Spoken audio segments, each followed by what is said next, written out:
I said, hey, yo! What? It's time for Sports Frenzy 2.0, the weekend edition, with me, the maestro, Kevin Crane. Me, the conquistador, Dave. Hi. And if you've been to a Jackyl concert, you understand that opening. 5, 4, 3, 2, 1, blast off! Yes, that's right. We're starting off with music, as we always are wont to do here on the weekend edition. Hope you're having a great hangover-free Saturday morning. No, wait a minute. No, Yeah. You should have a hangover. I hope you went out Friday night and partied your ass off. And then you had to fix it a couple times and then Get wipe up in it there, off. fix it, and wipe it off. Y'all a bunch of nasty mother... Yes, starting off the music segment here on the weekend edition is the brand new, mostly live with 3 new tracks album from our boys in Jackyl. Yep, those dope smoking hippies. Drinking their brown liquor. Of course, COVID screwed everything up, so it's been a couple years since we've gotten to see them live. We had a nice run going. We are going to see them again finally here in 2022 on Black Friday at the 8 Second Saloon in Indianapolis, Indiana. So what better way to get ready than to have a Jackyl live album with some new songs that maybe they'll play 1 or 2 of. Yeah. Mix things up a bit. Mix it up a little. So what we got for you kids is 30 coming in hot. Of course, 30 referring to Jackyl's 30th anniversary. Good grief. We're getting old. I know. So, of course, we've got to review the 3 new songs for sure, which would be Another Round. We've talked about Get All Up In It already. Yep. And Bad Decision. And then the rest of the album, of course, we'll get to. It's just basically a Jackyl concert. Live. It's the concert. It's what we come to expect. Yep. All right, so let's start off with Another Round, the leadoff track on 30 coming in hot. Yep. All 3 new songs, of course, are the first 3 tracks. Yep. I like Another Round. Another Round. That is a good rockin' start. Yes. I mean, it's unlike some of their stuff. This one is really polished and damn. Yes. You know what you're going to get from Jackyl. So, of course, Another Round is kind of like that fight drinking metaphor. Is another round mean another round of drinks, another round of fighting, or another round of sex? So yes, I enjoyed Another Round immensely. It's then very of good. Of course, the next song is the first single or first release, whatever you want to call it in these times. Get All Up In It is typical classic Jackyl. Classic Jackyl. This one I can see being the one they add to the show mix. Yes, definitely. Easily. Definitely. It's got the sing-along portion to it. Another round of motherfunker. Yeah. This could be the one that gets added to the show. Yep. Third new song, Bad Decision. I am a little mixed on this one. This one, it had that old school AC/DC Bon Scott vibe. How the hell do you do that? How the hell do you do that? Because I know my shit. Dave had not talked about this album with me before we started taping. My notes for Bad Decision, Bon Scott, ? He put his vocals to the old Bon Scott. He sounds not in the chorus, but in the verse, the regular verse in the regular lyrics. It is. He old sounds like he's trying Bon to Scott. imitate Bon Scott almost. Yes. Yeah. Yes. Unbelievable. I knew there was a reason why we keep doing this each and every week. Because of moments like this, where we prove once again we are smarter than everybody else. That's right. But I don't know if I like the chorus, kind of bad decision. I don't like the chorus, but I like the verses. Right. So it's that mixed song where it's like they missed the boat on the chorus, but everything else they pulled off well. Yeah, I agree with that. Yeah, the chorus is a little weak. You've got female backing vocals. Jackyl is not one of those bands that needs that. No. Jesse James Dupree can carry the load on his own. Yeah. It almost kind of dulls the Jackyl edge a little bit by doing that. It does. But overall, 3 new songs, pretty good. Pretty damn good. 2 of them are great. 1 is mediocre. Yep. And then, of course, we get into the live show. 14 live tracks. Again, Dave and I have seen them multiple times, so we kind of know this is a pretty good representation of what order they would play everything in. The order they would play it, and then all the little banter back and forth in between. Couple things missing. We don't get the Rhinestone Cowboy intro. Right. They play Glenn Campbell right before they come out, and so you get the crowd with the sing-along right before the band hits the stage. And then they do not reference themselves at any point in this recording as dope-smoking hippies. That's true. Which, of course, is unbelievably fun when Jesse James Dupree is ripping on his bandmates for being dope-smoking hippies. While he's drinking his brown liquor. So, again, I mean, I'll just run down the tracks real quick. Blast Off, My Moonshine, Kicks Your Cocaine's Ass, which is arguably their best song in concert. They are phenomenal. Encore's great. Screwdriver, Down on Me, Push Comes to Shove, Just Because I'm Drunk Don't Mean You're Right. Secret of the Bottle, I Stand Alone, When Will It Rain, Dirty Little Mind, Redneck Punk, Cut the Crap, and then at the end, of course, the chainsaw comes out. Lumberjack, baby. The only thing I noticed in the recording, and I don't know if you picked this up, at one point, Jesse James introduces one of the members of Run DMC. Yeah. And then there's a cut. You can hear it. Yeah. An audible cut. So they took out a song or two in there. Yeah, there was that was the one point where I think they cut the concert down just a little bit. So they could put their 3 new tracks in. Yeah. Yeah, because of course there are space limitations, whether we want to believe it or not, on a CD. I believe 70 minutes is the max. I think so. And they're coming in right there, pushing the limit. Yep. But this is a great, if you are not a huge Jackyl fan, this is a great primer for Jackyl. Great place to jump in. Or even if you are a hardened Jackyl fan, this is what you want. Yes. I was very impressed with this. I would have liked a full new album, of course. I'm selfish. Aren't we all?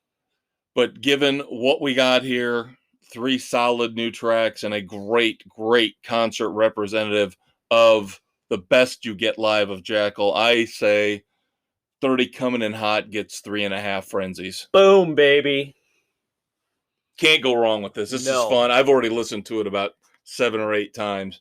And I know all the stuff from the concert. And I can't turn it off. I just can't. I'll go one more song. I'll just go one more song. Oh, wait, no, I can't turn this off. I got to go one more. Yeah. Next thing I know, I'm on the Lumberjack. Yeah. Sunday afternoon, I pop this on when I'm down and working on the basement, drilling holes through the rafters, running new electric wire to put in my new breakers. And I got this started, going through everything, and then it starts playing all the other Jackyl albums the way I had it set up, and I just had a Sunday Jackyl afternoon. Very nice. Very dare I nice. say it was the day of the Jackyl? I was going to say it was a rock me, roll me, jackal me off Sunday. That too. I like yours, the day of the Jackyl. Yeah. I'm surprised they haven't ever referenced that. I know. That could be the next full new album, Day of the Jackyl. Yes. I think we need to let Jesse know this one and take credit for it and get some kickback. Of course, we'd have to send Mrs. C up because she's the only one in our group that they would pay attention to. This is true. Who's the bald fuck and then the fat fuck coming up trying to give us ideas on what to call the next album? Oh, there's a woman. There we go. All right. We got some songs, some singles that we're reviewing. Shall we start with David Lee Roth? The longest song title in longest history. Song title ever. Nothing could have stopped us back then anyway. Yeah, been waiting on about a month to review this. Now, this is the walk down memory lane. This is the legendary song. If you guys are Van Halen fans out there, there is supposedly a David Lee Roth solo album that they recorded about 10 years ago. John Five, guitarist for Rob Zombie, Yep. got together with David Lee Roth and they put together an album. John Five has said in interviews for years and years and years, he thinks this is an unbelievable album. Best David Lee Roth has ever done. Yet David Lee Roth won't put it out, but he keeps releasing little nuggets a year here, 2 years later here. So now we finally get this legendary song that John Five said was the best of the lot, the tribute to Van Halen. If you see the video on YouTube, it's all old Van Halen footage from the 70s, black and white. It's the early days. It's them starting out. Yep. It's got the classic picture of Dave and Eddie in front of the McDonald's up north in the snow. Getting their Happy Meal. Now, the song itself, maybe it's because I'd heard so much about this and it got built up so much. I find it to be a little underwhelming in the end. I like it, but I don't. It doesn't take on mythic status. It doesn't deserve the hype that it's gotten through the years. It's good. It's not great. It was a nice walk down memory lane. It's short. It's not even 3 minutes long. Yeah. Again, takes longer to say the title of the song than it does to play for it to be done. Yeah. But there are very interesting little lyrical tidbits, personal things in there. Yeah. Referencing some stuff they did early on. So if I'm saying this as a Van Halen fan, I don't know. You kids out there make your own decision, your own, choice on whether you think it's good or not. I give it 2.5 frenzies. That's where I put it as well, right? At lyrically, it's interesting, but again, it's short. Musically, don't expect anything. It's just basically an acoustic song. Yeah. It's basically an acoustic story time. Right. So, not bad. Not bad. Not as great as we were led to believe. Right. Well done. All right. Next up, Bush. Their song More Than Machines. This one, I didn't have much. I wasn't expecting a lot, but I really enjoyed this one. I was going to say, prefacing this whole segment with our singles that we're reviewing this week, I was going to say, you're going to be shocked at the one out of the 4 we're reviewing that I like the most. And it's this one. Yeah, I have to say, I agree with you on that because this one surprised me. It's solid. It's hard. It rocks. It's great lyrics. Musically, it's fantastic. Yep. And I know I'm more of a Bush fan than you. I've been waiting to say that forever. No, but seriously, I know I'm a little bit more of a Bush fan than Dave is. And you can kind of hear in the song at one point, especially Gavin Rosdale's vocals. He's starting to strain a little bit with his singing. It's not overly distracting, but no, there were hints. But the song itself is solid. It's hard rock. It's just what we need right now. A good, solid meat and potatoes rocker. More Than Machines. I give 3 frenzies. Solid 3 for sure. Absolutely. Sammy in the Circle, Crazy Times. Oh, I forgot. No, I'm sorry. I forgot we were reviewing this. I'm sorry. So I take it back. It's not the best of the group. Yeah, I'm sorry. I'm sorry because I forgot that we were catching up with Sammy with you. Yes, I reviewed that actually right. a couple weeks ago when I was doing the solo. So I'm sorry. No, Sammy, this is the best song. Sammy and the Circle, Crazy Times to me is the best song. Sorry. What do you think? It's right up there. It was more mellow than I was expecting coming out, but I shouldn't be surprised with it being a full-on Sammy with the Circle. It was enjoyable. I'd give it a solid 3. So are you going to stick with Bush over this? They're pretty neck and neck. Okay. So. Okay. Now I don't want to repeat myself. But you went on 3.5. But I figured Dave and I had to review this together at some point. This is one that we couldn't cut corners on. Yeah. I like it. I just really, really like it. It's different for him. It's different for them. I kind of like the mid-tempo intensity of it. Yeah, I went 3.5. Okay. I can see where you would go there with it. Yeah, I went 3.5 frenzies on this. But again, like I said, I did that a couple weeks ago on the off week you had. Yeah. See, now maybe it was the timing with everything because it was actually the last one I listened to of the grouping. So you had the harder rockin' Bush, and then Billy Idol's new song, "The Cage," which we got to hear for the first time coming back from the big concert, the stadium tour. Of course, we reviewed that last week, so if you haven't heard that, go back, catch up, listen to last week's weekend edition for that. Yeah, but The Cage, this one, I really like this one. Okay. Driving through, coming off a Bush with The Cage. So I'm kind of in between that 3.5 on The Cage, leaning more towards the 3. You didn't like it at all, did you? Hey, Dave's staring at me as I just kind of sit there looking like I might have to pass gas. And it's not because I have to pass gas, despite the fact I've had 5 beers. I love Billy Idol. I was looking forward to this. Especially after the last EP and Bitter Taste. Bitter Taste was such a great song. Such a great song. Now, I know the rest of it was a little bit of a letdown. Yeah. And again, like Dave said, we heard this on the radio. Yeah. First notification we got that this was coming was on the radio, which doesn't happen anymore. Usually it's through Spotify. Right. Or sometimes I'll poke around on Amazon and see a new release. Yeah, something. But this early on. Yeah, I tried. I've listened to this thing about 6 times now. It's too poppy for you, isn't it? Something. I don't know if I'd say poppy, but that might not be bad. It doesn't grab me. It's nothing new to me. It's nothing. Steve Stevens' guitar work is just okay. It's just bland to me.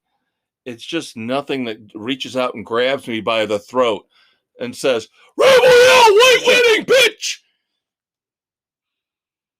And Billy Idol, like with Bitter Taste, Eyes Without a Face, can dial it down and be just as effective. And I know here he's trying to go more full-bore rocker. It feels like he fell between the cracks to me. It feels like it's not. I can see it's not a hard enough, catchy rocker,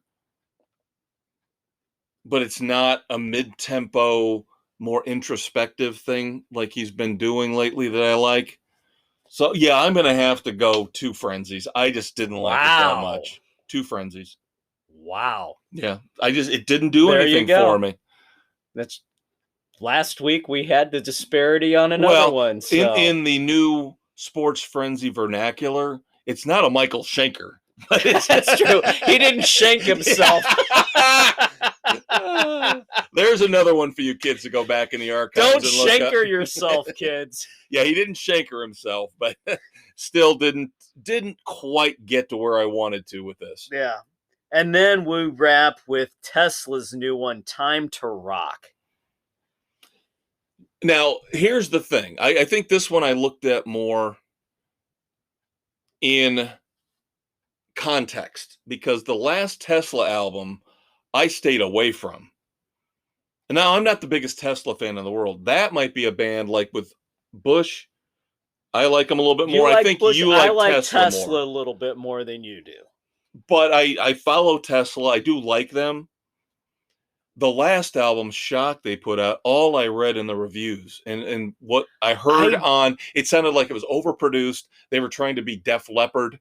Yeah, it was not Tesla. It was not that great. So this song, Time to Rock, is more of a welcome return to the old school. Comes back guitar to heavy, their roots. Guitar heavy. Yes. Really good guitar work on this. Yeah. Now, the lyrics aren't going to give you anything. It's just a it's just a full balls to the wall rock stadium rocker. Yeah. It grabs you and it holds you, and you just want to bang your head and wish you were there in the front row enjoying it. Yeah, I agree with that. So this, I can't go crazy with my rating on this because, again, it's not anything new or different, but it's very good for Tesla. It's, again, a welcome return to the old school Tesla. So I'll give it a strong 2.5 frenzies. That puts it about where it should be. Okay. So again, I apologize. I forgot we were doing Sammy. I would not have gone out on a limb with Bush. I do really like outside of Sammy. Yeah. Yeah, Bush is by far the best of the 4 that I had down. Yeah. That we were reviewing. Yep. And unfortunately for me, Billy Idol is the most disappointing. Sorry. There you go. Again, Dave knows I love Billy Idol. This one didn't hook you. Cage doesn't do it for me. See, now maybe the rest of the EP will be good, you did, so we'll see where we stand. That's what makes this interesting. That's right. Dissent is disagreement. Good. Yes. Couple little music notes, and then Dave and I are going to have to settle on what we're reviewing next week, and we'd love to do that on mic. Right. It's so much more fun that way. Yes. It's like, what the fuck are you thinking? First off, let's go back to Sammy Hagar. My one little music news note before we get to our big concert tour announcement. Sammy came out today. At least the article. He came out of the closet? Come on, man. I know better than that. That dude has had more Bush than Bush. True story. He probably has had Bush from one of the Bush daughters. Moms? Is that Bush times 3? Bush times 4? One of the Bush moms? He's a Bushmaster. Sammy Hagar. Now we have to, I guess, I don't know if this is old age. I don't know if this is too much tequila or Beach Bay rum or whatever the hell he's doing. Got. He has got a new song. It is not going to appear on Crazy Times because it was written too far into the process. They couldn't record it. Oh, balls. It is called Thank You. He wrote this with Eddie Van Halen in a dream. Alrighty then. Eddie came to him in a dream, and they wrote the song together. I'm nodding, kids. I know it's a podcast. I'm just nodding. Wow. Basically, Sammy says, yes, Eddie came to him in a dream. Eddie came to him in a dream, gave him a guitar riff in the dream. Sammy wrote the rest of the song around the guitar riff. Thank you for the guitar riff to bring this to the people. Yeah, so the song, of course, again, is Thank You. He will, when it gets released, be giving Edward Van Halen, the late, great Edward Van Halen, a songwriting credit. There you go. That's kind of cool. It's wild. It's wild. It's wild. I just want to hear the song. I think there was some Beach Bay rum and some something more stronger than tequila. Mas tequila, mas tequila. Something a little smoked. Red Voodoo. Oh my Lord. Uh, Yeah, I love Sammy, but this story when I saw this, I had to bring this that's up. even out there for him. Yeah, this is a little wild. A little crazy, a little wild. Finally, before Dave and I settle on our songs for next week, big news, because I'm a whiny little bitch and I complained and I moaned and I cried. He pushed me over the edge. Dave finally agreed to go see a concert with me in February of 2023. My dream double bill featuring my two favorite current bands, not old bands. Current bands have been around over the last 20 years. Opening Mammoth WVH. Yes, I know the third time in the last year and a half we're going to see them. That's fine with me because they are opening for Alter Bridge. Finally get to see Alter Bridge as a headlining act at the Murat in Indianapolis, Indiana, February 2023. Yep. Tickets weren't that bad. No, they were reasonable, and wanting to see Alter Bridge as a headliner is what pushed this one over the limit for me. Yep. And again, like Dave said, Miles by the time, Kennedy is phenomenal. He's the man. He's the man. If he'd been touring with Slash and the Conspirators, that would have been a show. That would have been. Yeah. We've seen GNR. We've seen Alter Bridge. Could have completed the. Well, we haven't seen him solo, Miles Kennedy. No. But that would have been awesome. Slash with Miles and the Conspirators would have. Oh, dude, that's one we have to wait for. Yep. Hopefully they've got another album in them. The way that Miles Kennedy churns out music, I would imagine. No kidding. Maybe by the end of 2023, early 2024. Yep. So that will be probably our first concert review of 2023. Yep. It's lined up that way. All right. For next week, I don't have an album, but we've got some songs. So let's plan on reviewing some songs. The second release from Crazy Times, Sammy Hagar and the Circle, their cover of Elvis Costello's Pump It Up. Oh, Dave just made a face. Now he's the one that's got a fart. I hate Elvis Costello. Sammy and Mikey will figure it out and make it palatable for you. We'll see. We alluded to that we were fighting over this last week. We didn't want to overload this episode, so we've got the Scorpions. It was a UK bonus track on Rock Believer, now released on Spotify here in the US. Hammersmith. All right. We have also got Megadeth, third single off their upcoming album, Soldier On. This will tell us where the album is going. They still won't release the one with Sammy we talked about. Right. So somebody I know Dave loves, brand new music coming from Aaron Jones. Single comes out this Friday, so we will have it in plenty of time to review for next week. The boys from Puget Sound. This one is called Filthy. Cool. And then finally, we talked about the Red Hot Chili Peppers putting out their second album of 2022. Yep. So the first single from that album is out. It is called Tip of My Tongue. Tippa. Tip of My Tongue. Tippa. An ode to Tippa Gore? Oh, Jesus. Please don't get me started on that crap. The PMRC and her husband talking about how we need to save the planet while he burns up more energy than anybody in the state of Tennessee. Oh, you mean kind of like douchebag Leonardo DiCaprio? Oh, yeah. In the last week that we'll get to here shortly? Yep. I think Spielberg was another one that did that, too. Yeah. Mm-hmm. All right, kids. Music is done for the week. Next up, short but sweet TV and streaming segment. Yep. Mostly talking about stuff that's coming up in the near future, not really a lot of reviews. No, but stuff that we're going to be looking forward to. Yep. So stay tuned. We'll be back. When your day of dealing with international intrigue is over and you've settled down in your Aston Martin, call up Sports Frenzy 2.0 on your phone or smart car stereo. Every Thursday, Kev Dave will take your mind off the megalomaniac who just had a laser pointed at your genitals with the best sports criticism around.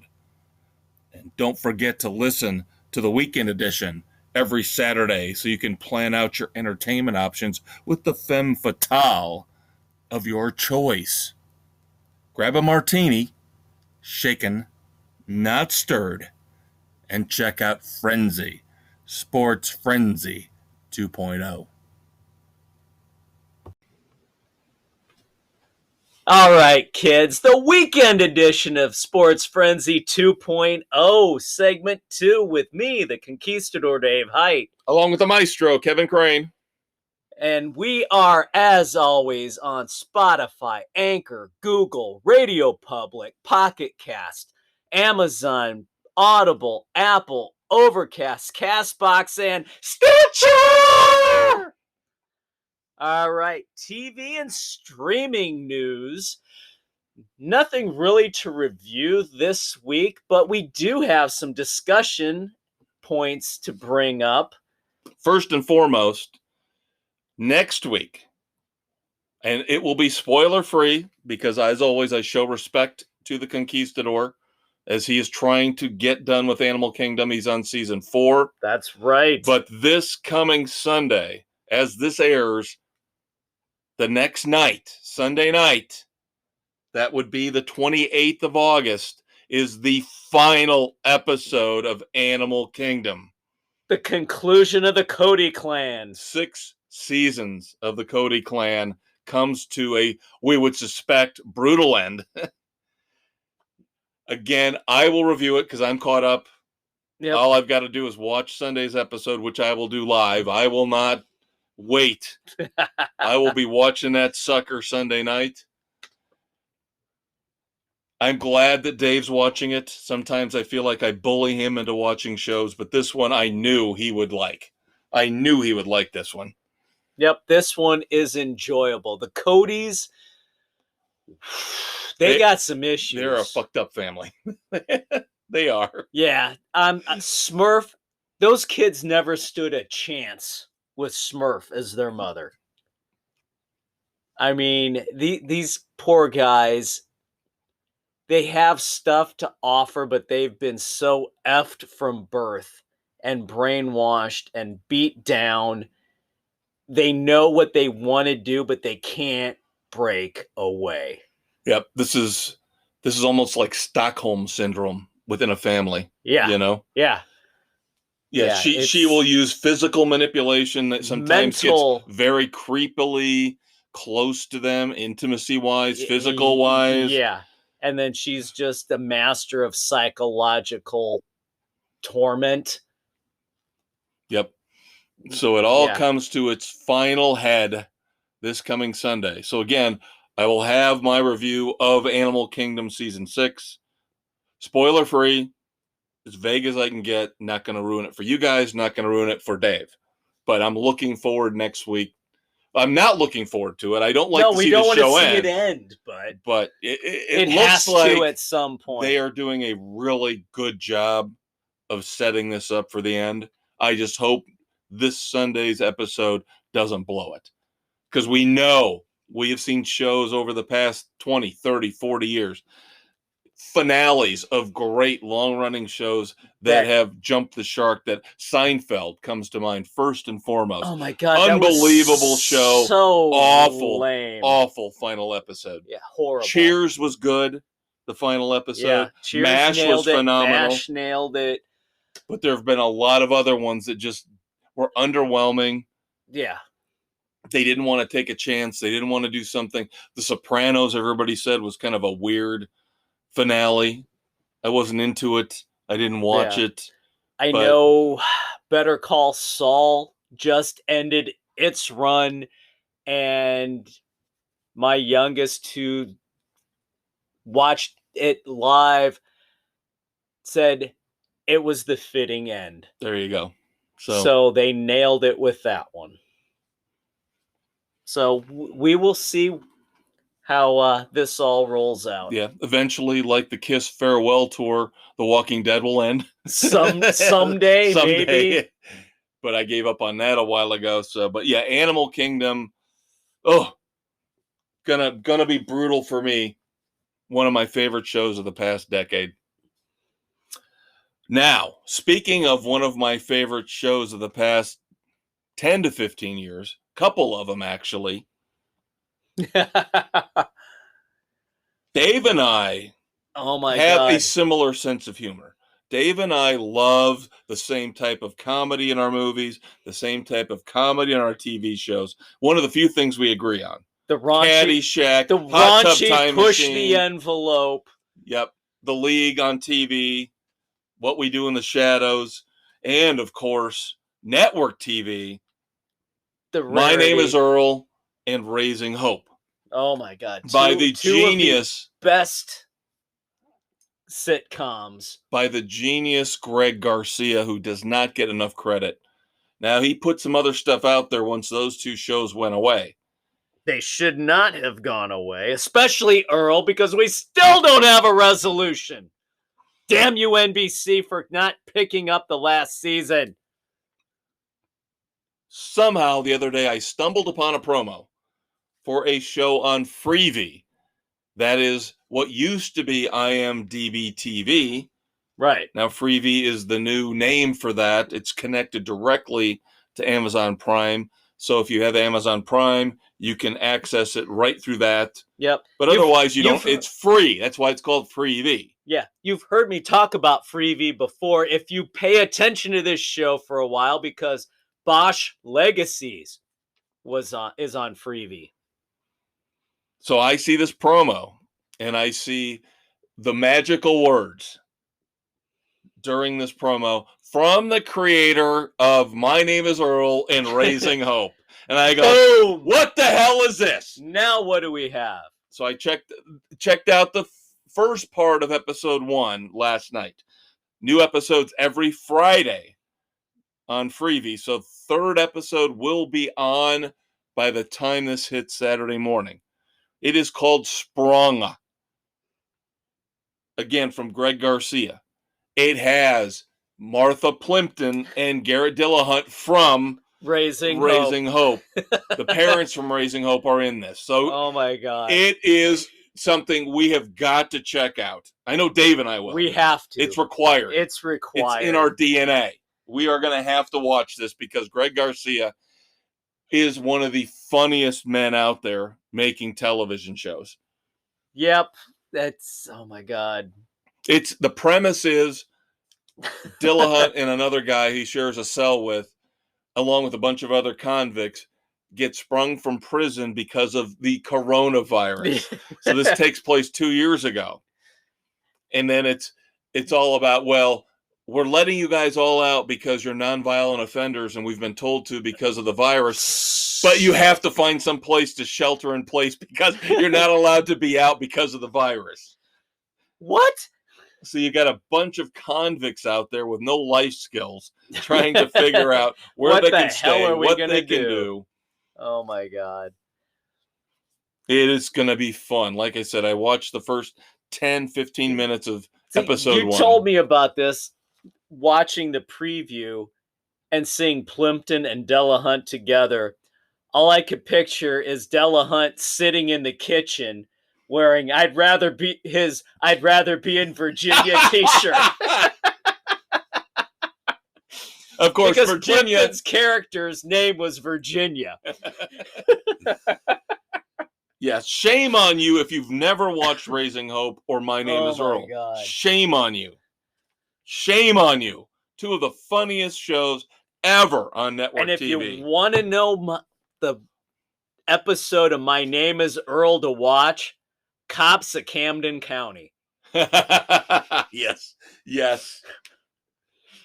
Raising Hope, It might be the one where Mama has to go through Oh all of her with the song Constantinople. Constantinople doing the Jenga go thing. through all the garbage in her Oh my God. in her garage to get to the baby. Yeah.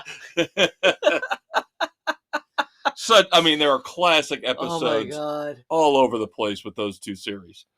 So I am good. so excited. This was so like good. the best news I got this week. And I know it makes my life pathetic and sad. That makes my week. That now I've got something. I am very picky about my comedy. I know Dave has tried to get me to watch a couple of shows that I haven't really, like Ghosts. It doesn't look funny to me. I'm sorry. It's amusing. The commercials that I've seen. It's amusing. The commercials might not do it justice. The commercials just the commercials make it look dumb. don't do it justice. There are some of the characters that are really good. Some are but overall, it's entertaining enough to keep my interest. But yeah, very, very hard to make me laugh. The vampires on FX make me laugh. And now Greg Garcia, another Any show. Garcia show makes me laugh. Yes. All right. Some dates for some upcoming movies and shows on streaming that we, of course, would be very interested in. Thor: Love and Thunder will hit Disney Plus September the 8th, so that will catch me up on the Marvel Cinematic Universe. Yeah, we're going to have to break down and pick up Disney frickin' Plus. I have not started She-Hulk yet. I will do that soon. I don't want to give the rat my money yet. The Glass Onion. Knives Out 2. Now officially will hit Netflix on December the 23rd. Can't wait for that. Knives Out was awesome. What was the date on that again? December 23rd. That's what I thought. Just in time for Christmas. Oh, gosh. We're going to have to watch that early because Christmas Eve during the day, we watch Christmas Vacation, and Christmas Day at night, we watch Die Hard. Well, wait, you missed one. And that ties right into my next little nugget of info. HBO Max, November the 17th. A little early for this, but I know this is one you would be looking forward to. A Christmas Story Christmas, the sequel to A Christmas Story they've been working on this for a while now, will hit HBO Max on November the 17th. He looks skeptical. Again, I know it's a podcast. Dave looks grumpy and skeptical. We'll see. We'll see what they do with the family. So instead of a BB gun, are they going to give him an AR-15? That's what I was wondering. I'm like, really? Are the Bumpkus's dogs still around to eat the turkey? I don't know. This is way too long for me. It's too a big gap. That's way too long of a gap. I'm very skeptical of this one. All right, Dave and I like a really good horror movie, right?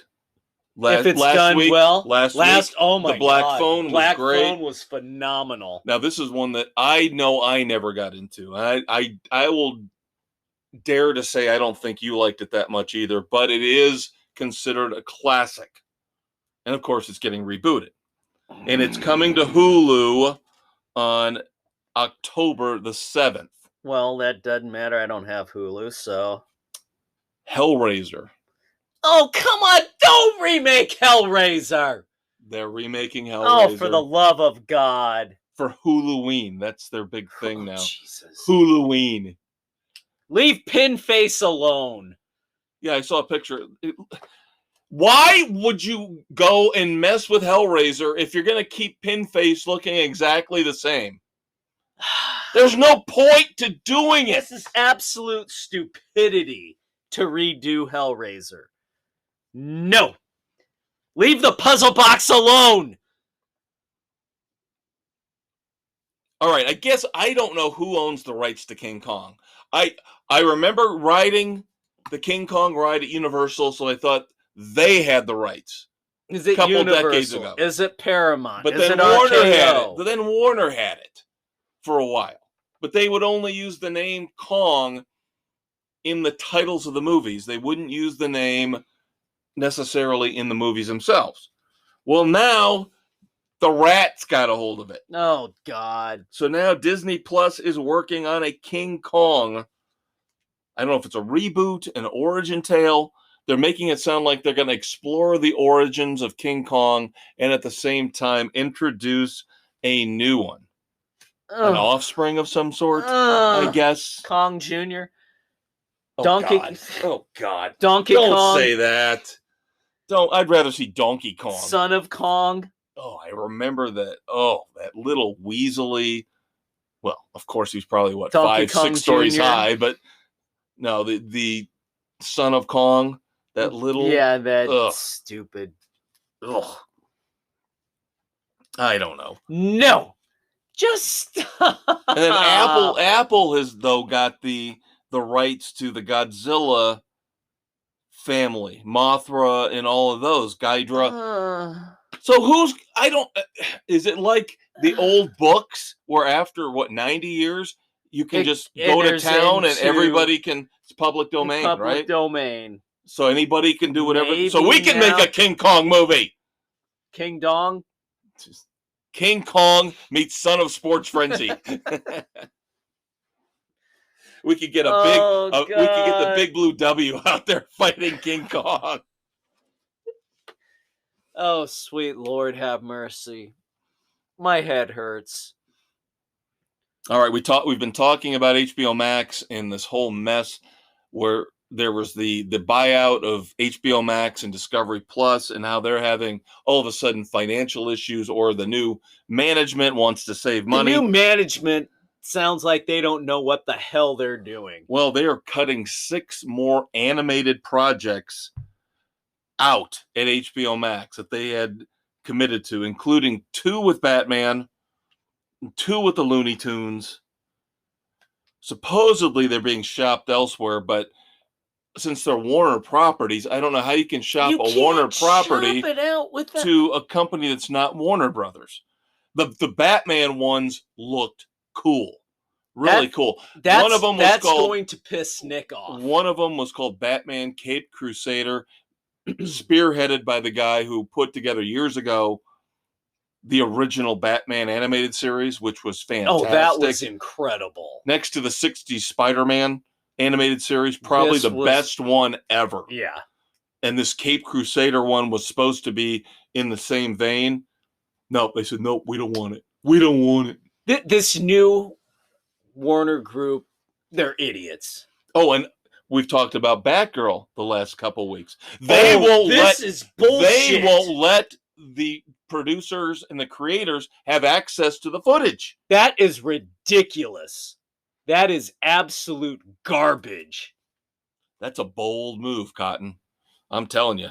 I can see a lawsuit coming from bullshit. that. Those guys need to have the footage of their intellectual property. And then, of course, I've been saying it for weeks. I'm scared to death about our 2 shows that we love. The DC Universe shows we love on HBO Max. Titans and Doom Patrol. Peacemaker supposedly safe. For now. That would be number 3 on the list. But I want the Titans. Supposedly that's done. But we've already seen with Batgirl. It doesn't matter if it's done or not. They could discard it tomorrow. And Doom Patrol, I don't think they've started filming season 4 yet. And that scares me. I want season 4 of Doom Patrol. All right, wrapping up TV and streaming for the week. We thought this whole day and date thing had ended since COVID is now opened up the movie theaters again. No, you can go to movie theater, you can sit next to people, you don't have to wear a mask. It's all good. COVID is becoming the new cold, as we predicted it would. But for some reason, I find this odd. For some reason, Universal is going to put the final Halloween movie, Halloween Ends, day and date on Peacock, just like they did with the last Halloween movie. So here coming up in October, if you have Peacock, you will be able to watch Halloween Ends with your subscription and not have to go to the movie theater. So that's got to be really undercutting the money on that. Wow. You figure if they put that out in the theaters only, easily $100 million. Easy. What that tells me is we are going to fire up our popcorn machine and sit down and enjoy it as a family. Family movie night, baby. Yeah, because we all believe that this will really be the end of Michael Myers. As long as there's money to be made, they won't kill off any of these characters. No. Don't believe it for a second. Speaking of which, hang out for the third segment as we review The Lost City. What a segue, right? What nice a great segue. That was brilliant. When we talk about characters that look like they were dead as a doornail and somehow miraculously come back. Oh, boy. And the whole we'll get into the 10%. Hang out, kids. One final segment coming here on the weekend edition. We'll be right back. Yes. Listen, you will, to Sports Frenzy 2.0, you must. Much to learn from the maestro and conquistador there is for entertainment every Saturday. On Spotify, Anchor, Google, Apple, and everywhere are they found. All right, kids, time to wrap things up here on the weekend edition. This is hitting Saturday morning, August 27th, 2022. I am the maestro, Kevin Crane. I'm the conquistador, Dave Height. Hope you're enjoying your coffee. Yes, maybe some bacon. Some scrambled eggs. Things that older people like us really can't eat because of the cholesterol. Oh, I eat that shit every weekend. I can't. Every day I either alternate between my egg and sausage breakfast sandwich or my breakfast burrito. I had bacon about 3 weeks ago for the first time in like a year. And dude, we have it every Sunday. Literally heard angels singing when I bit into it. Every Sunday there's bacon, baby. And I still am a fat ass. How is that possible? Oh, that's right, beer. But the movie review of the week. It's been on Paramount Plus. It's on Amazon Prime. It was in the theaters about 4 months ago. It is The Lost City. Sandra Bullock, Channing Tatum, and Brad Pitt. We didn't have much else to watch. I will preface it by saying that. Yeah. I was coerced. Going out coerced. On a you were coerced. I was going out on a limb and offering my wife something to watch that she had been wanting to see. She lives in a testosterone-filled house with Dave and 2 boys. Yep, where we're all about watching The Boys, Titans, Venture Brothers. Yeah, you get the picture. And being the friend that I am, I said, sure, I'll take one for the team so we can mutually review the movie. I'll watch The Lost City. Yeah, it's about what I expected it to be. I can't dispute that. It was a cheap, generic knockoff of Romancing the Stone. Exactly what I thought. That's the first thing that popped into my head. And not as well done as Romancing the Stone. That was the problem I think I really had with it, was whoever wrote the screenplay, and I know we should look it up. I'm not going to disparage people by their names.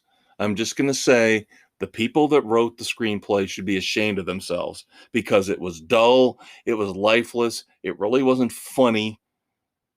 Like you said, a ridiculous, obvious knockoff of Romancing the Stone. It had very few moments. I almost said Romancing the Bone, but I forgot. Wrong genre. Whoa. Back up there, Tex. I'll say this. I will try my best to be positive. Sandra Bullock was nice. She was fun. She did her job admirably. She is who she is. I don't hate she's Channing fun. Tatum. Go ahead.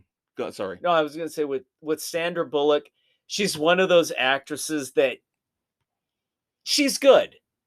You like watching whatever she's in. She doesn't disappoint you.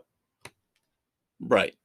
Now, Channing Tatum, I don't dislike, but at the same time, the character was just it was over the top. I don't know if it's badly written or it was his fault, but did you notice how the first half an hour, he's an absolute doofus. He's an absolute doofus with the IQ of a banana peel. And then all of a sudden he turns immediately at one point and he becomes a decent, normal, nice guy.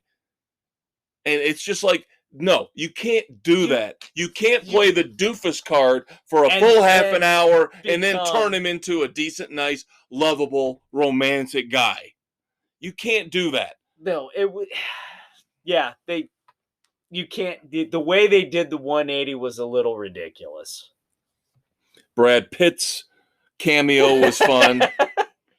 Of course, the extra scene over the credits was absolutely asinine. It was bad. It should not have been there. That's kind of what we were alluding to at the end of the last segment. Yeah.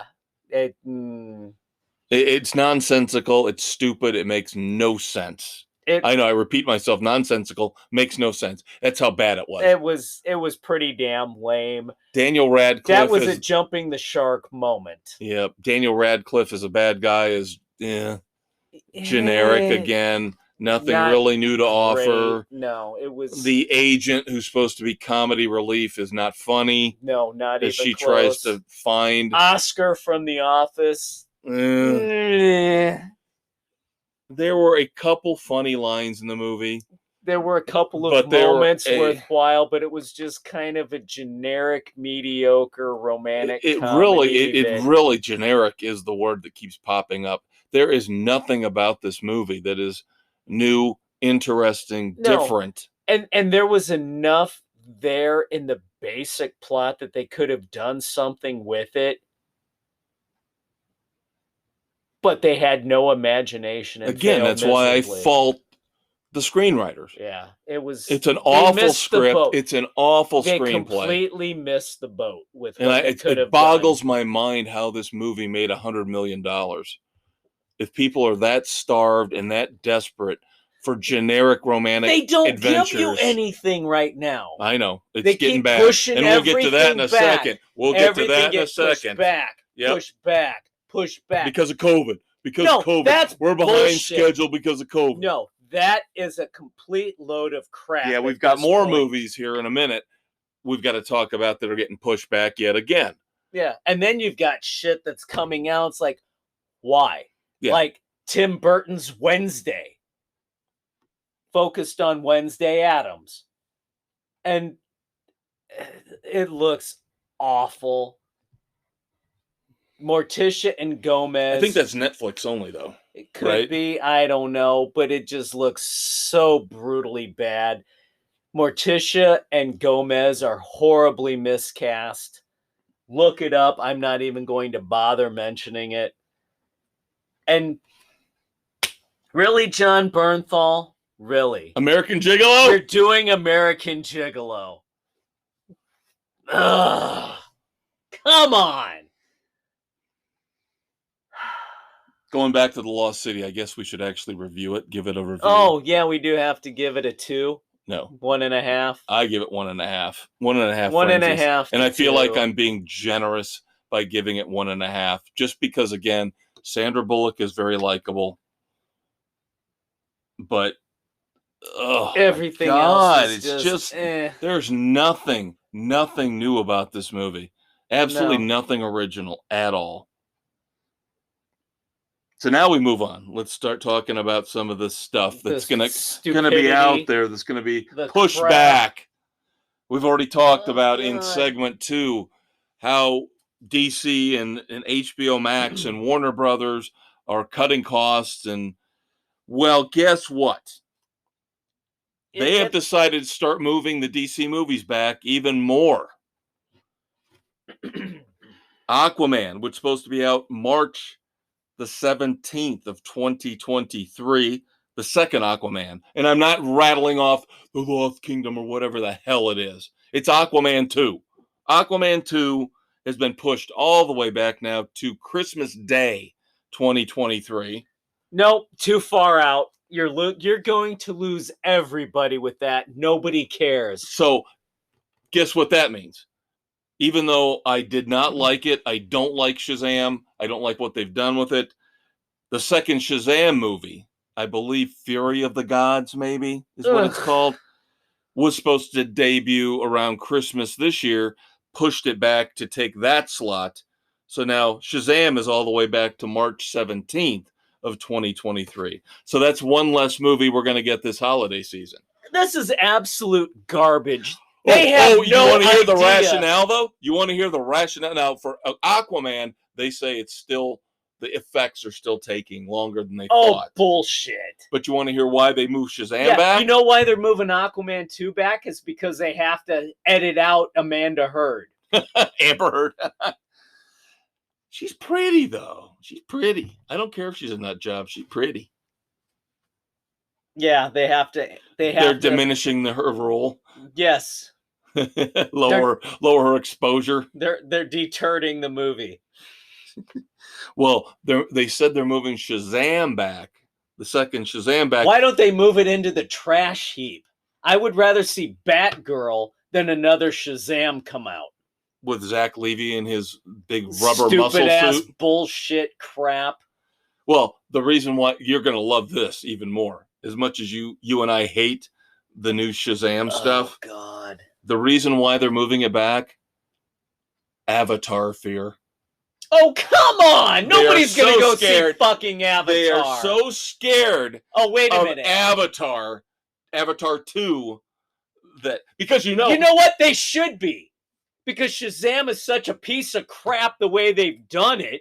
It's not going to make $2 to begin with, let alone going up against Avatar 2, which for some reason has this following among people who think it's awesome. It's a stupid-ass premise. It looked stupid. You and I have been on permanent boycott mode. Exactly. Dave and I will not watch Avatar.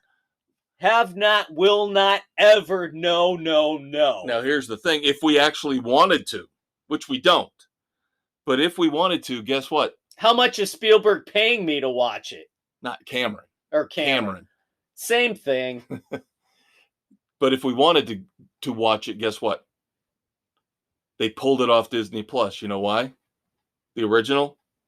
Because they're re-releasing it in the theaters before the second one comes out. For the love of God. So you're just going to have all these blue-skinned miscreants all over the screen. Avatar 1, Avatar 2. No. Now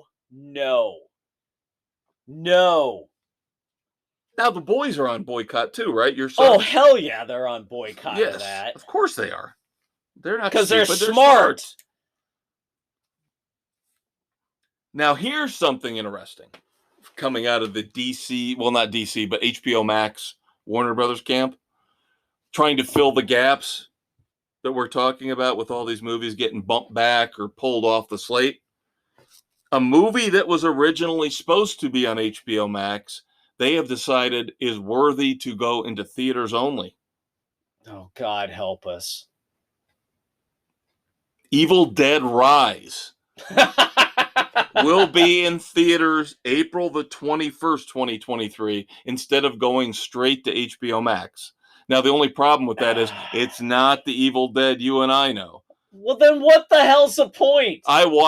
Did you watch I have not seen the trailer for it. Did you watch the Evil Dead, the new one? No. Okay, see? Because it didn't have Bruce Campbell. There wasn't Bruce Campbell, so what Sam was the Raimi's point? Involved, though. But it didn't have Bruce Campbell, so it's not the Evil Dead. It's not Ash. I know, it's not There's Ash. no Ash, so it's not Evil Dead. There's principalities involved here, people. I tend to agree with Dave on this. If it's not Ash, it's not the Evil Dead.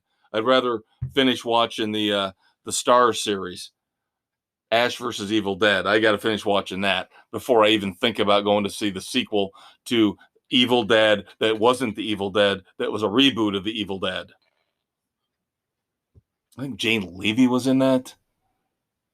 Don't care. We didn't have Ash, so it doesn't count. Finally, this will be an interesting... And yes, we are opinionated assholes. Deal with it. Finally, it'll be interesting to see what reaction we get from Dave on this one. There is a spin-off coming from Ferris Bueller's Day Off. It's not Ferris Bueller, though. It is Sam and Victor's Day Off. You may ask, who are Sam and Victor? Are they the two guys working the parking garage? The valets who took Cameron's dad's car out. The guys who put all those miles on the Ferrari. Now, of course, one of the actors is dead. They're both too... I mean, the other one's too old. They're too damn old, but come on. They'll have to recast with younger actors. But This I'm actually intrigued by. This could be fun. Sam and Victor's Day Off. The valets, yes. I'm intrigued by this one. This, if done right, could be epic. If it's done right. Again, yeah, you're expecting Hollywood to do something right. I know, it's a crapshoot. Odds are about what? 1 in a million? Yeah. Next week, Dave and I will have a review of Samaritan. Originally supposed to go to the theaters, now on Amazon Prime this Friday. Of course, when this hits, it will already be on. Yep. Sylvester Stallone starring as a superhero who has been underground for a long, long time. A kid discovers who he is. Brings him out of retirement. Chaos ensues. Blah, blah, blah. We'll see what they do with it. Yeah, I'm kind of on the fence on this. The almost newly single Sylvester Stallone. Hollywood romance. Ain't it grand? Yeah, it's, you just wish you could have storybook romances more like Ben Affleck and Jennifer Lopez. Bennifer. Yes, with our guys hanging out with them. Kevin Smith and Jason Mewes down at the wedding in Georgia. And Dave and I are 3 weeks away. 3 weeks away from Clerks 3, baby. We'll have an exclusive. That's going to be an exclusive review for you. Right. That's a Fathom event. Fathom event, limited viewing. We scored the overpriced tickets for it because we had to. That is right. Actually, that week's going to be fun because that's going to be the week that following Wednesday when we tape. For the weekend edition, we'll have Clerks 3 and STP and Everclear. That's right. So that'll be a very, very cool episode coming up in mid-September, kids. So in addition to Samaritan, Uncle Dave and Uncle Kev have a couple story times brewing for you. Yep, we're working on it. Our excuses to watch old movies. Classics that we've enjoyed. We have the rule that says we cannot review old movies just because we want to. There has to be a reason. And we have found our reasons. Yes. Of course, Michael Mann put out the book Heat 2. Yep. So we have to rewatch Heat. Yep. And now as we lead into our moment of silence here on the weekend edition. That's right. That will also give us an excuse for our second story time as the director of Heavy Metal, Gerald Potterman, passed away. So I guess we have got to watch Heavy Metal, Dave. Yep, we do. Ouch, Ow, twist ow. my arm. Twist my arm. Because we're not going to watch the Yellow Submarine that he did for the Beatles. No. So Heavy Metal by far overrules. And since No, the mob rules. Or the mob. Aha! Got you on that. Bump. And because we saw Sammy and the Circle over the summer. We were thinking about it already. He played Heavy Metal. That piqued our wanting to watch it again. And now we have another reason for a story time. That's right. So whether you like it or whether you don't, we're going to do it. Because that's the way we like it. Almost full circle back to the beginning with Jackyl. But that would mean we were skipping the Red Foreman Dumbasses of the Week. We're not doing that. But wait for it, kids. We're not doing that. Unfortunately, God, a lot of stupid politics and PC bullshit. We alluded to it in the sports segment that hit Thursday. Leonardo DiCaprio, being the pompous douchebag Hollywood asshole that he is, decrying everybody who doesn't have an electric car and still drives a gasoline car, that they're killing the environment, coming from the guy who has his mega yacht, who flies all over the world in his private jet, who has a frickin' mansion, who has how many damn cars of his own that he's being chauffeured in. God, I hate these pompous assholes. Yeah, I think Steven Spielberg got nailed this week for the same hypocritical bullshit. He's doing the same thing. The hell with these dumbasses. He's got his private jet taking him all over everywhere. Yeah. No, that is why you do not listen to these Hollywood elitist asshats. They try and tell you what to do and what to think, and they do the damn exact opposite. Do not fall for it. Shut up and entertain me. Boy, settle down there, Aaron Boone. Hitting the table all the time for Damn emphasis. I'm mad as hell and I'm not taking it from Hollywood anymore. Well, then you're going to love the dumbasses, because I know the first one is going to piss you off beyond belief, because it's something we've talked about and alluded to. And again, it's not in the realm of entertainment, but sometimes we have to go into politics to try to straighten these people out. Put them on a damn plane of doom and be done with it. Well, yeah. We know his wife is on the plane of doom already. She's got a front row seat. But it's official now. Politicians and their corrupt spouses can get away with whatever they want. Slap on the wrist. Paul Pelosi, Nancy Pelosi's husband. Oh, they dismissed all his charges for his drunk driving? No, they didn't dismiss him, Dave. Come on, that would be wrong.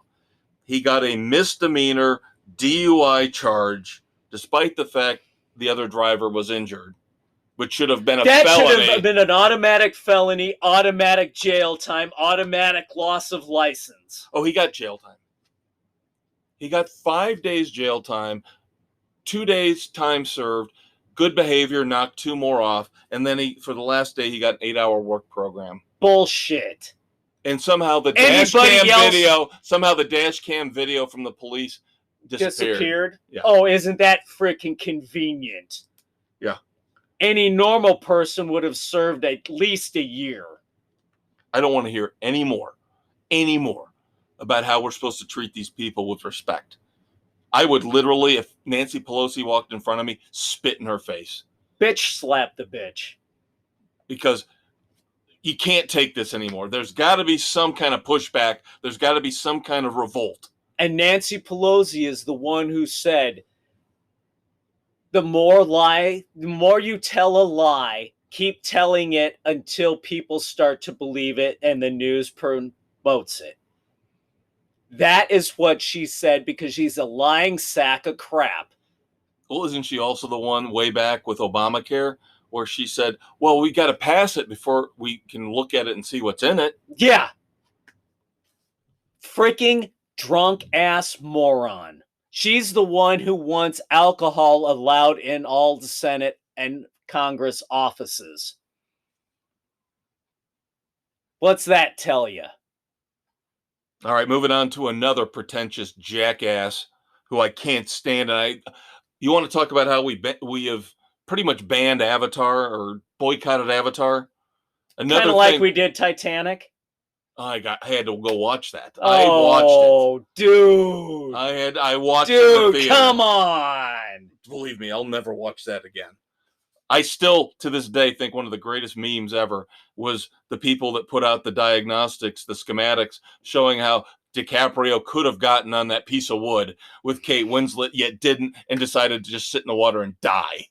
There were 8 different ways, 8 different configurations they could have done with their bodies to contort them so they both would have fit on that piece of wood. Here you go. Titanic. People get on new luxury liner. Boy meets girl. Ship hits iceberg. Sinks. Boy dies, girl lives. End of story. Yeah, I know a lot of people that feel the same way. Number one, it's historical. We know what happened. But yeah, Molly Brown survived. The little dramatic side story. Yeah. Did get to see Kate Winslet's boobs, though. Hey, that's worth a little bit. It's of the price not of worth a admission. movie. Not 3 hours, Jesus. No. But that's close, another boycott of mine. I like Kate Winslet. I think she's cute. I think she's hot. I still boycotted the movie. Well, another one that we have boycotted for good reason, even though a lot of people, I think our buddy, the Big Blue W, has gone to see this. Hamilton. Well, of course,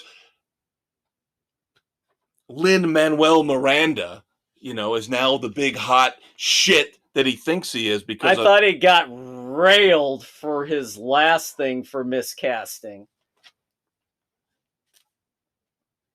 A church decided to put on a Christian version of Hamilton. Now, I don't know if they were charging admission or they were just showing it for free to the congregation. Lin-Manuel Miranda sued them.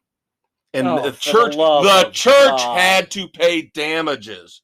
Oh, bullshit. Because Lin-Manuel Miranda thinks that they disparaged and denigrated his brand and his product. He's an idiot. The hell with him. Of course. Well, I'm giving it to charity, an LGBTQ charity. If we're going to get to the point now where we can't parody or we can't... So what? School kids who do Hamilton have to double check with Lin-Manuel to make sure the way they're doing it meets with his approval? Is that what we're doing now?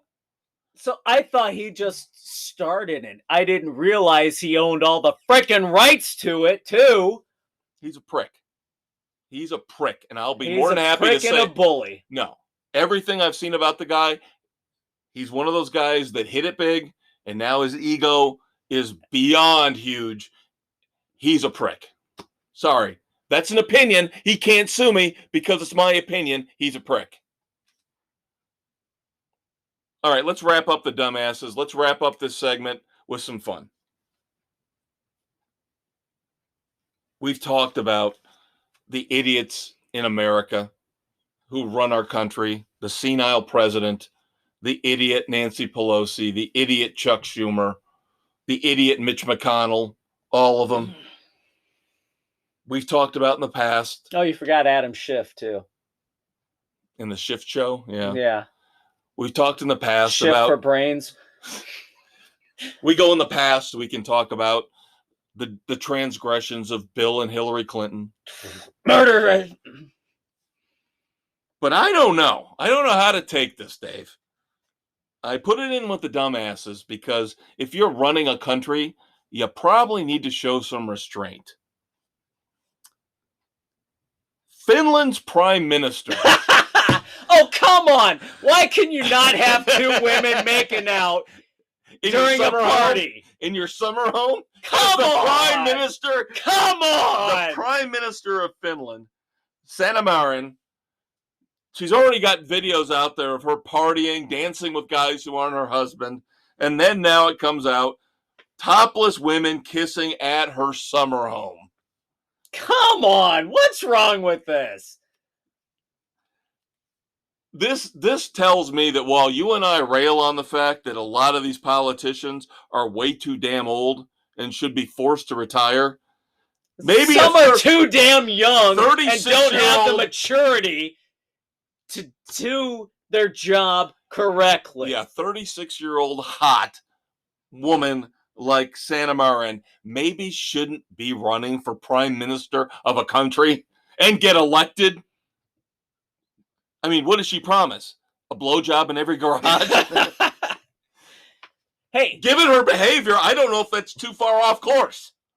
but at least she paid for and passed the drug test. Yes, she did. You're right. Somebody insisted, somebody, I believe, in the government, questioned if she was a druggie or what she was doing. She took a drug test. She paid for it out of her own pocket, not at the country's expense, and she passed. Yep. Whatever. Sometimes they're too old. Sometimes they're too immature. Sometimes they're too young. Senility and immaturity. You gotta find a balance. I was just gonna ask, was one of the two girls that was kissing Monica Lewinsky? No, but it might have been Sarah Palin. I like Sarah Palin. I think she's a hottie. I actually like Monica Lewinsky too. You know, although knowing where she's been. Oh, boy, you'd have to get like an entire case of sterile wipes and about 5 gallons of Lysol before I'd even think about going near that. But I'm sure she's a fine, upstanding young woman. Or middle-aged now. Middle-aged. Yeah. That being said, fun time's over. All right, for us, kids. not for you. Your weekend is just starting. Listen to what we told you to. Watch what we told you to. And we'll be right back here next week to do it all over again, kids. He's the maestro. He's the conquistador. Thanks again for hanging with us. We always have fun. We hope you did as well. We will talk to you next week. Bye-bye.